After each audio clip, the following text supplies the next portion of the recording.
Assalamualaikum warahmatullahi wabarakatuh. Bismillahirrahmanirrahim. Alhamdulillahirabbil alamin. Wassalatu wassalamu ala asyrafil anbiya'i wal mursalin sayyidina wa maulana Muhammadin wa ala alihi wa sahbihi ajmain amma ba'd. Bapak Ibu, saudara-saudara, sahabat-sahabat, kawan-kawan, rekan-rekan, teman-teman, dan adik-adik semua. Alhamdulillah kita bisa bertemu kembali dalam Ainur Rafiq Dawam Channel. Untuk edisi yang ke-117 ini, kita ingin menyampaikan terkait dengan siapa saja yang dianggap atau termasuk kategori tenaga kependidikan pendidik ya, tenaga kependidikan yang pendidik.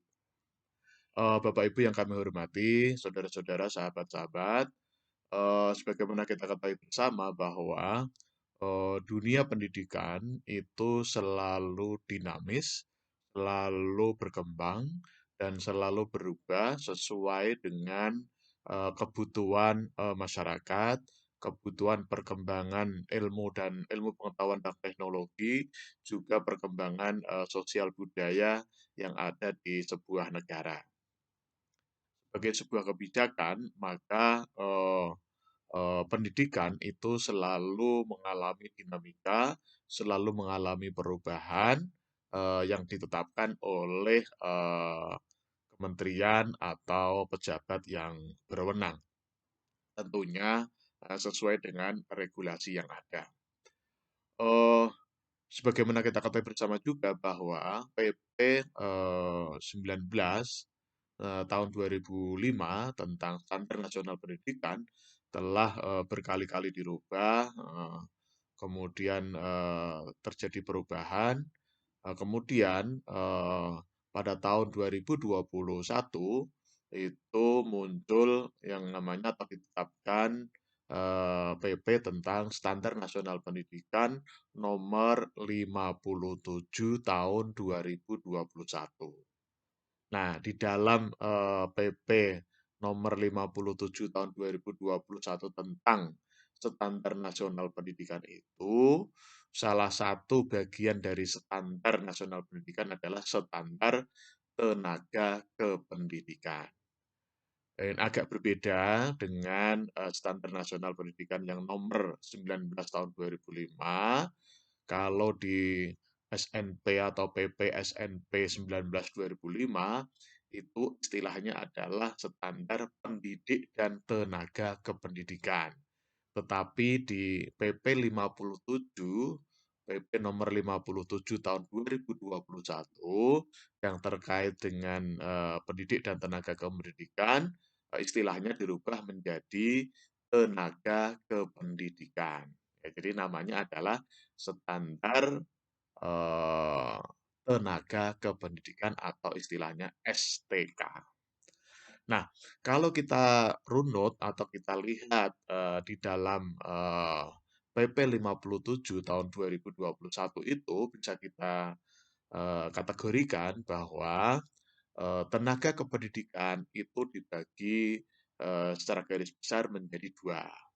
Yang pertama adalah pendidik dan yang kedua adalah tenaga kependidikan selain pendidik. Nah, dalam kesempatan ini kita ingin menyampaikan siapa saja atau apa saja yang masuk di dalam kategori pendidik. Nah, kalau kita lihat di definisinya memang eh, pendidik yang ada di dalam Standar Nasional Pendidikan itu yang paling utama adalah fungsinya adalah sebagai teladan, ya, teladan, kemudian perencanaan pembelajaran, ya, kemudian melakukan fasilitasi, nah, kemudian melakukan pembimbingan. Nah, itu yang itu fungsi dari pendidik. Nah, sekarang siapa saja yang termasuk dalam kategori pendidik sesuai dengan Standar Nasional Pendidikan nomor 57 tahun 2021. Paling tidak kita bisa menyisir beberapa istilah atau beberapa terminologi yang termasuk kategori pendidik ya. Eh, Kami atau di forum ini mengidentifikasi ada sekitar 9 ya, ada sekitar 9 istilah ya, yang terkait dengan pendidik ini ya. Yang pertama tentunya adalah dosen. Ya, dosen itu termasuk kategori tenaga kependidikan yang pendidik. Nah, dosen yang pertama ya. Dosen itu biasanya adalah pendidik yang ada di perguruan tinggi. Yang kedua adalah guru. Nah, kalau guru saya kira kita semua paham ya, guru adalah guru yang seperti kita ketahui bersama. Itu yang kedua adalah guru. Kemudian yang ketiga itu adalah widya iswara. Nah, biasanya istilah widya iswara itu biasanya dialamatkan kepada pendidik yang ada di diklat, yang ada di pendidikan dan pelatihan. Biasanya di balai pelatihan begitu ya. Itu kita istilahkan dengan istilah widya iswara. Nah, di sini termasuk kategori pendidik. Jadi sudah ada 3 ya. Yang pertama adalah dosen, yang kedua adalah guru, yang ketiga adalah widya iswara. Nah, kemudian yang keempat apa? Yang keempat adalah konselor. Nah, kalau dulu istilahnya BK ya, dulu istilahnya BK. Nah, ini masuk kategori pendidik sekarang ini, yaitu yang kita kenal dengan istilah konselor ya. Bimbingan dan konseling. Nah, orangnya namanya konselor. Nah, itu masuk kategori pendidik. Ya, itu yang nomor 4. Nah, eh, yang nomor 5 adalah pamong belajar. Nah, pamong belajar itu biasanya dialamatkan kepada pendidikan kesetaraan biasanya ya, biasanya diarahkan ke pendidikan kesetaraan. Nah, di sini itu kalau dalam kategori SNP atau PP tentang Standar Nasional Pendidikan nomor 57 tahun 2021 itu masuk kategori pendidik. Nah, jadi sudah ada 5 ya. Yang pertama adalah dosen, yang kedua adalah guru, yang ketiga adalah widya iswara, kemudian yang keempat adalah konselor, kemudian yang kelima adalah pamong belajar. Nah, selanjutnya apa? Yang nomor 6 kita identifikasi itu ada 9 ya, ada 9 ya. Itu yang kelima. Yang keenam itu kita kenal dengan istilah fasilitator. Ya, fasilitator. Biasanya memang kalau di dalam seminar-seminar internasional atau di dalam pelatihan-pelatihan itu ada istilah fasilitator. Kemudian yang ketujuh itu adalah tutor. Nah, istilahnya adalah tutor.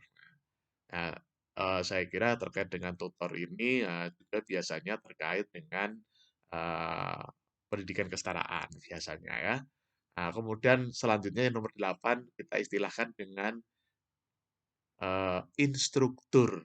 Nah, instruktur itu biasanya diarahkan kepada pembimbing-pembimbing yang ada di sekolah menengah kejuruan, ya, yang ada di sekolah-sekolah atau satuan pendidikan vokasional, ya, pendidikan vokasional.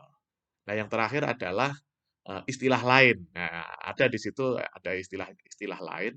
Nah, itu bisa istilah ustadz, bisa istilah mursyid, ya kan? Eee, Juga istilah mudaris, nah ya, bisa juga istilah muallim, ya muallim, ya. Nah, istilah-istilah itu cuma memang eee, itu biasanya dimasukkan dalam kategori pendidikan yang ada di tradisi keislaman ya. Ada istilah mursyid, kemudian mudaris, kemudian muallim ya. Ya, jadi ada istilah-istilah seperti itu yang kita kenal dengan istilah dan sebutan lain yang sejenis. Ya, dan sebutan lain yang sejenis.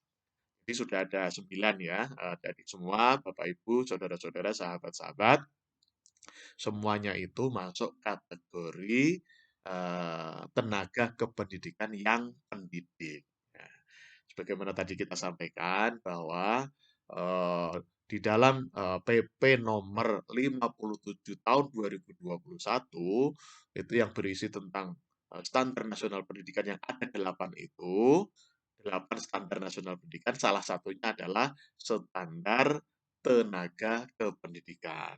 Nah, standar tenaga kependidikan itu dibagi menjadi dua. Yang pertama adalah tenaga kependidikan pendidik, yang kedua adalah tenaga kependidikan selain pendidik. Nah, yang termasuk kategori pendidik seperti tadi ada 9 ya.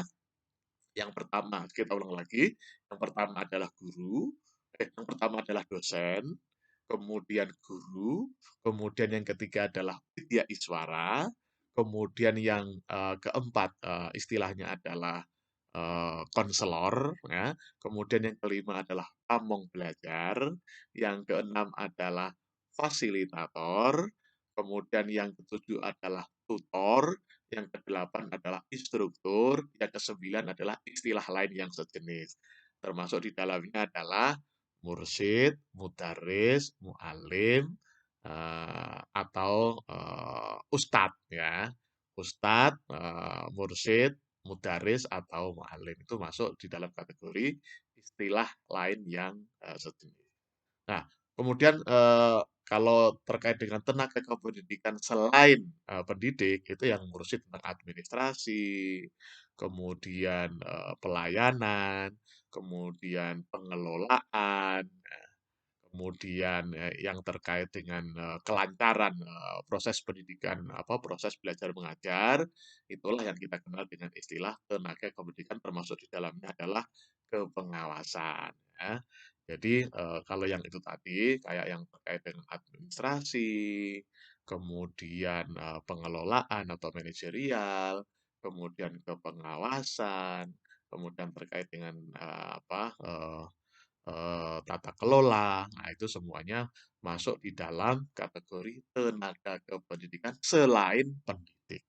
Tapi fokus kita di pertemuan ini adalah siapa saja yang termasuk kategori tenaga kependidikan yang pendidik. Yang tadi ada 9 ya.